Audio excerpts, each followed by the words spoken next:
bir kişinin işi emas. Bu köpçülüğün işi. Yani şu rabatçılarga doyum rahmat deyman. Xudoga şükür ana gaz bosimi yaxshi.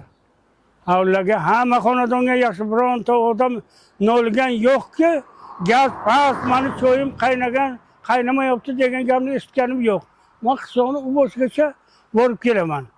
Hozirna gaz ta'minoti yaxshilandi qishlog'imizga.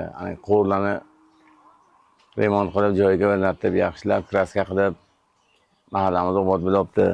Ana uchotchiklarni regulatorlar qo'ydilar. Отдельно o'zimizga отдельно yashiklarni o'rnatdilar. Bularga ming rahmat.